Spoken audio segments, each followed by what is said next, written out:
Bismillahirrahmanirrahim. Assalamualaikum warahmatullahi wabarakatuh. Baiklah, untuk malam ini, untuk materi pengantar teknologi informasi di pertemuan pertama, apa saja nanti materi yang akan kita pelajari? Nah, ini ada outline-nya ya.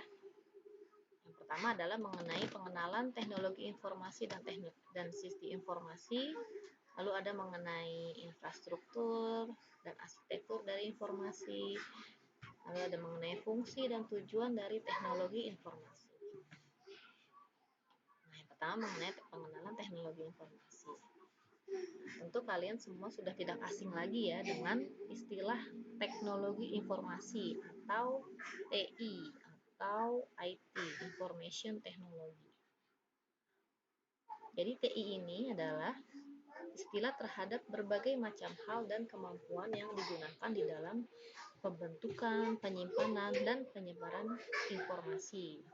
Yang pasti dengan menggunakan teknologi informasi akan memudahkan kita di dalam menyampaikan suatu informasi. Informasi yang akan kita sampaikan yang pasti akan dapat diberikan cepat, tepat, dan mudah. Kenapa sih kita perlu menggunakan teknologi informasi atau TI? Nah, karena ada yang tahu? Nah, apalagi sekarang ini kita sedang mengalami pandemi COVID-19.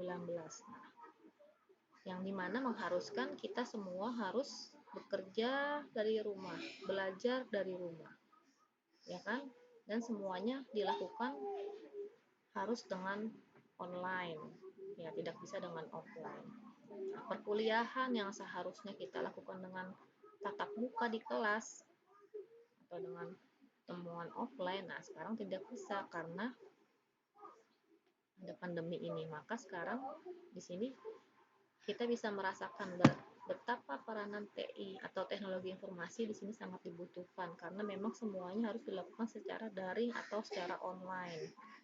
Nah, perlunya teknologi informasi yang pertama karena kompleksitas tugas manajemen, ya udah pasti kompleksitas artinya di sini kita dapat dengan adanya TI dapat membantu kita mengerjakan tugas-tugas dengan lebih mudah dan lebih cepat.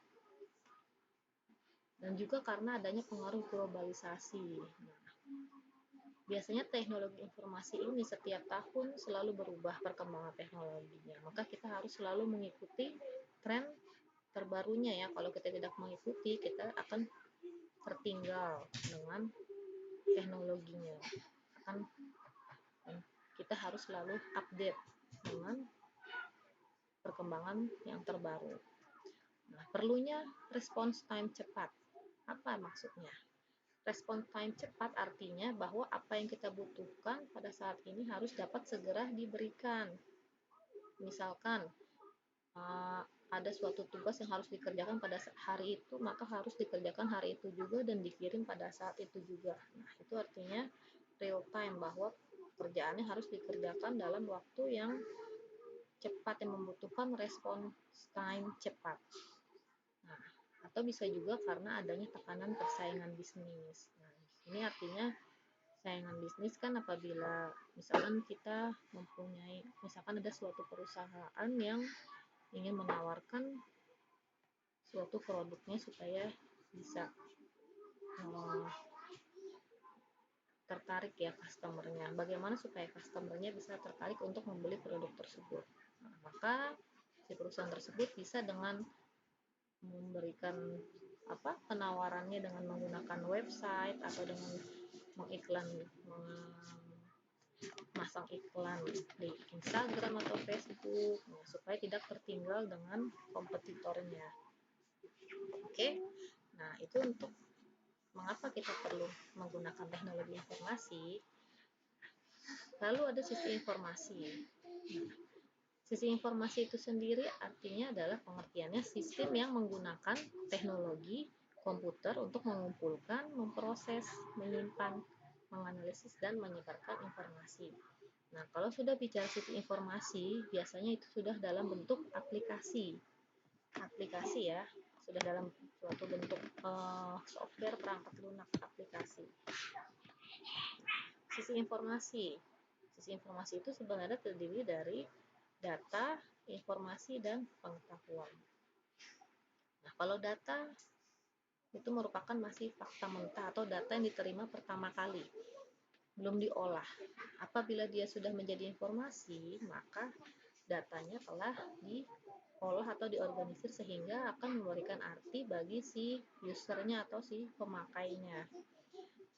Apabila sudah menjadi suatu pengetahuan, maka informasi yang diproses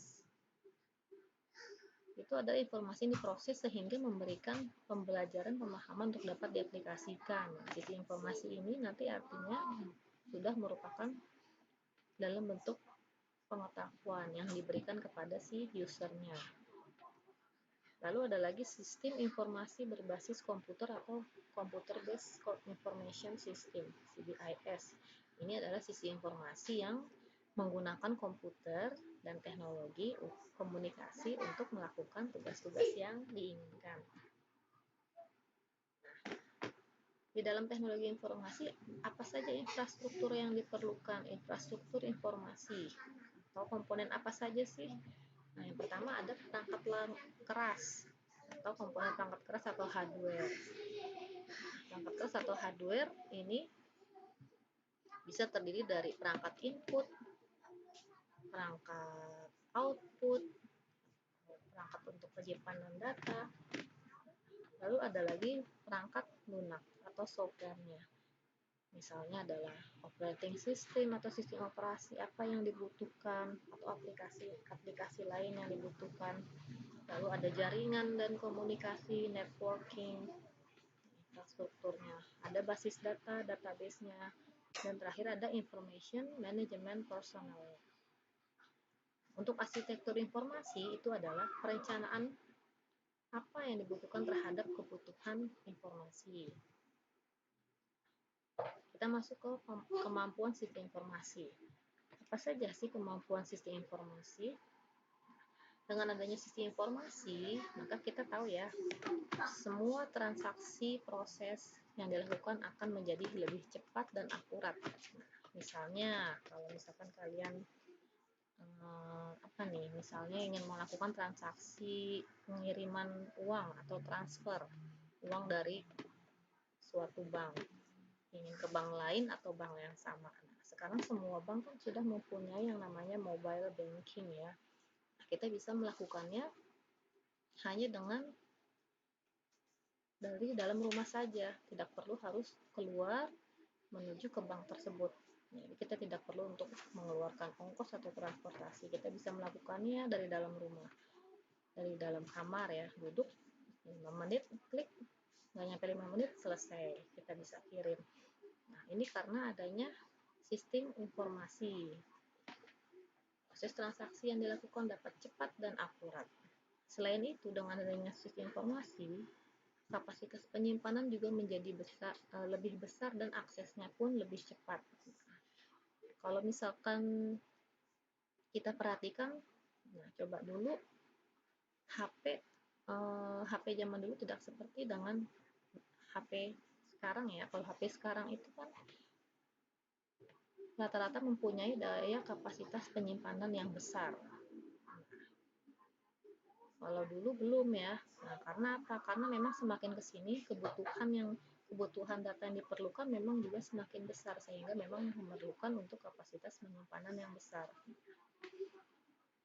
Dan juga untuk penyimpanan di dalam PC atau laptop juga sekarang sudah mencapai 1 terabyte. Lalu komunikasi cepat ya, ini udah pasti dengan adanya sistem informasi, kemampuan sistem informasi, maka komunikasi dapat terasa lebih cepat. Misalkan kalau kita mau bertemu dengan seseorang tanpa harus bertemu langsung, kita bisa melakukan video call, misalnya tatap muka langsung. Lalu tujuan dari teknologi informasi, tujuannya apa saja? Bisa untuk memecahkan masalah, untuk membuka kreativitas, efektivitas, dan efisiensi. Dengan adanya teknologi informasi ini juga sekarang banyak orang jadi lebih kreatif ya di dalam menciptakan suatu inovasi atau penemuan baru, menciptakan suatu software, perangkat lunak, misalkan yang berbasiskan tentang game atau di dalam industri film, seperti itu. Lalu ada prinsip dari TI. Apa sih sebenarnya prinsip dari teknologi informasi? Prinsip dari TI atau teknologi informasi ini adalah high teach dan high touch. High teach artinya bahwa dengan adanya teknologi yang semakin tinggi, jangan sampai membuat kita juga harus mempertimbangkan dari sisi aspek manusianya, yaitu high touch. High touch ini adalah dari sisi manusianya. Jadi artinya dengan adanya teknologi yang semakin tinggi, kita juga harus bisa kita juga harus peka ya dengan keadaan sekitar. Jadi jangan sampai kita dengan adanya teknologi yang tinggi, misalkan kita tidak peduli dengan keadaan sekitar, nah jangan sampai seperti itu. Jadi dengan adanya high touch, maka high touch-nya juga harus tinggi, dari sisi manusianya juga harus tinggi, yaitu bahwa kita juga harus bisa bersosialisasi dengan keadaan sekitarnya, ya jangan cuek. Itu dari prinsip teknologi informasi.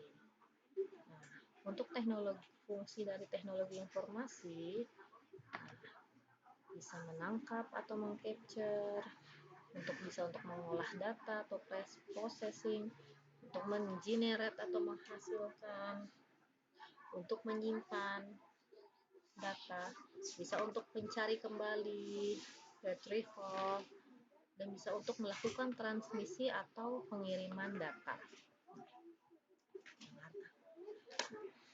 Melakukan transmisi atau pengiriman datanya juga dapat dilakukan dengan cepat, tepat, dan akurat. Nah, keuntungannya apa saja? Nah, keuntungannya yang pasti dari sisi speed atau sisi kecepatan data, yaitu data yang dikirim atau dihasilkan dapat lebih cepat dan mudah. Lalu juga lebih konsisten, precision, lebih tepat atau lebih akurat datanya, dan juga dapat lebih dipercaya atau reliability. Teknologi informasi apa saja nih sekarang nih yang ada di dalam berbagai bidang? Banyak ya. Ada dalam bidang akuntansi. Dalam bidang akuntansi bisa membantu untuk membuat laporan keuangan, sistem informasi akuntansi, dalam bidang keuangan, finance, dalam bidang marketing, produksi atau manajemen produksi, manajemen dan sumber daya manusia. Baiklah, untuk malam ini itu saja materi yang Ibu berikan. Kita lanjutkan nanti minggu depan. Apabila ada yang kurang jelas, silahkan kalian tanyakan via grup atau boleh japri via WA Ibu ya. Oke, terima kasih. Semoga ilmu yang diberikan malam ini dapat bermanfaat buat kalian semua. Assalamualaikum warahmatullahi wabarakatuh. Oh ya, atau juga kalian bisa mengirimkan email ke Ibu ya lewat usaha.iwan@gmail.com. Assalamualaikum warahmatullahi wabarakatuh.